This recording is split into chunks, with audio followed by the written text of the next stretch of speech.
What is bioluminescence? It is exactly what it sounds like. It is the production and emission of light by living organisms.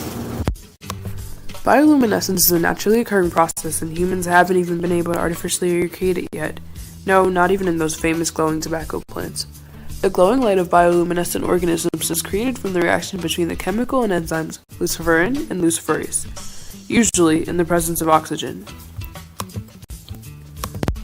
We don't fully understand the path of the reaction between the two, luciferin and luciferase, which means we're stuck with creations that aren't truly bioluminescent, like the tobacco dud. Not all organisms use luciferin and luciferase for the process. Some use photoprotein, which are enzymes made out of protein that combine with luciferin in the presence of oxygen to produce light. This process generally requires the presence of an ion, usually of calcium, to produce light. Different organisms use their bioluminescence to communicate, camouflage, court mates, lure prey, and defend themselves. For example, flashlight fish have their own kind of Morse code. Also, the Borrelia varenyi squid camouflages itself by glowing to look like downwelling sunlight to fish below it. Many bioluminescent organisms are found in the deep sea. For example, the stern chaser, which is a type of lanternfish that emits a bright light to surprise its predator at a close range and flee.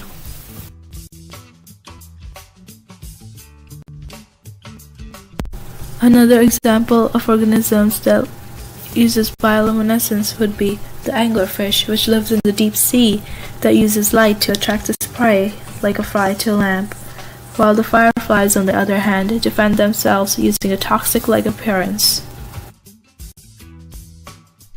Now we're going to conduct an experiment to synthesize a bioluminescent reaction in the lab by creating glow sticks without the sticks. Here's a list of all the necessary materials needed to create a luminol-based reaction. You can pause the video here if you need to. If you wanted a longer lasting glow, you could create a TCPO-based reaction if you somehow had it lying around. Unfortunately, today we're not going to be conducting a TCPO-based reaction because we didn't have it lying around. So here's the luminol one. Hey guys, so it's a glow stick.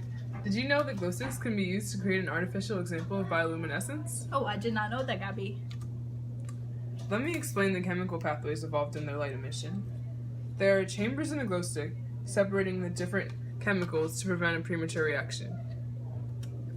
This mimics the separation of luciferin and luciferase in a glowing organism body. When one cracks open a glow stick, the chemicals involved, which vary, mix and finally reacts. And in this experiment, we'll be making luminol-based glow sticks. Okay. So, just gonna turn on the light first. So these are some of the more dangerous compounds we will be working with today. So this is luminol. It's nice and yellow. I don't know if you can see it. And this is its container. This is sodium carbonate. It looks like a white powder. And this is ammonium carbonate. Also looks like a white powder, but we're going to be using less of it. And this is copper sulfate pentahydrate. Since these compounds are toxic, we'll be wearing gloves and safety goggles. Yeah, these things. Okay. So we've already measured out the material, but made a few adjustments to save resources. So the ingredients, if you will, have been quartered. So first, you combine the hydrogen peroxide into distilled water. Yes. About 250 milliliters of distilled water and 12.5 milliliters of hydrogen peroxide.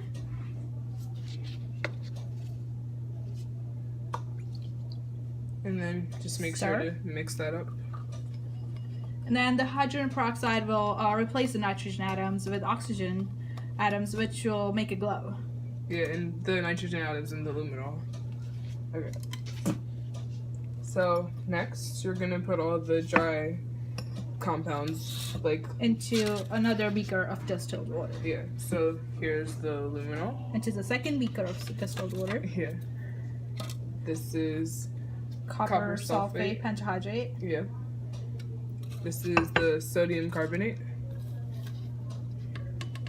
And lastly, the ammonium carbonate. And for this reaction, you will need your lights off to take place. Yeah, so I'm just gonna stir this up.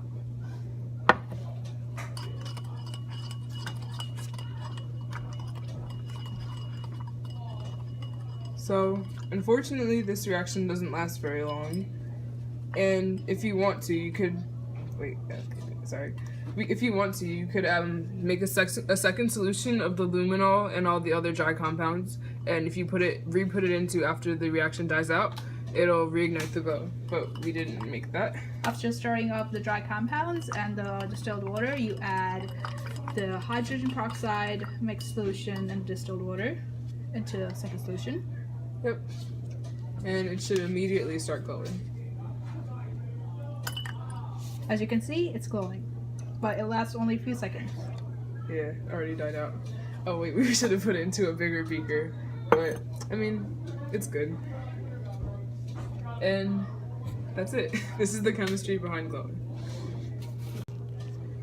Okay guys, so since our last experiment was kind of hard to see and a little bit weak, we're going to be redoing it. And this is our second experiment, and 2 glow sticks for good luck, of course. Since luminol-based solution only lasts a few seconds or burns out the instant the two liquids mix, we found a different method of creating bioluminescence-like glow. So yeah, this method focuses more on the general idea of chemiluminescence, which is like a mother of bioluminescence. Bioluminescence is more of a branch underneath chemiluminescence. And this experiment involves the ingredients sodium carbonate, sodium perchlorate, I can read it, potassium ferrocyanide, and luminol. So these ingredients are a bit stronger, so the reaction will last longer. Since these ingredients are also stronger and also dangerous, we'll be needing gloves and safety goggles. Yeah. So, and we used about 3.864 or 3.86 grams of instant light powder, which is what this whole thing is called, which Miss Dobie got for us on Amazon, which is really nice of her. Yeah. And it calls for about 3 to 4 grams to be used in your reaction. And now we're gonna pour it into distilled this water. Distilled water, yeah. You need 200 milliliters of the. Yes, I'm gonna go turn off the light.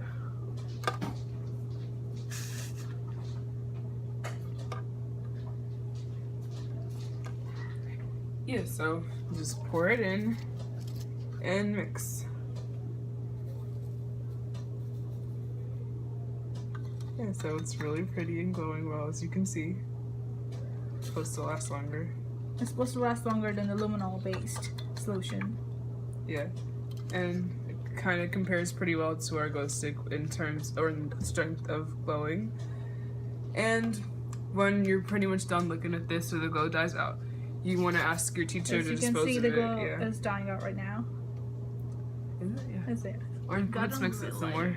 Yeah, it got light. Oh, there's some on the bottom collecting. So make sure you ask your teacher how to dispose of it, because you got to follow these laws and state regulations and stuff. And yeah. This is how you create instant light with chemiluminescent powder. Yeah, or a better example. Here are some fun facts we didn't get to mention earlier in the video. To begin, the Greeks and Romans were the first ones to report the characteristics of luminous organisms through sea exploration. Secondly, the marine biologist Osamu Shimomura won a Nobel Prize for his research on bioluminescent jellyfish. And here's one last random fact. In World War II, the Japanese army harvested bioluminescent ostracods, or umihotaru, which means sea fireflies, as nightlights. The organism's blue light was bright enough for soldiers to read maps and correspondence, but too dim to give away their positions to nearby enemies. To summarize the key points of this video, we've covered the chemistry and science involved in bioluminescence, the uses bioluminescent organisms have for their glows, and we conducted 2 simple experiments, each demonstrating a chemically induced glow. First, we discussed the role luciferin, luciferase, and oxygen play in creating living light. Then, we talked about the functions of this light ranging from communication to defense. Lastly, we conducted luminol-based experiments to mimic the chemistry of glow sticks. As humans' understanding of bioluminescence grows, the potential uses expand as well. In the future, bioluminescence could contribute to advances in evolutionary research, chemistry, biology, and medicine. Furthermore, the ocean is still largely unexplored, and most of these known and unknown organisms live in the deepest parts. Any one of them could be paramount to a complete understanding of bioluminescence.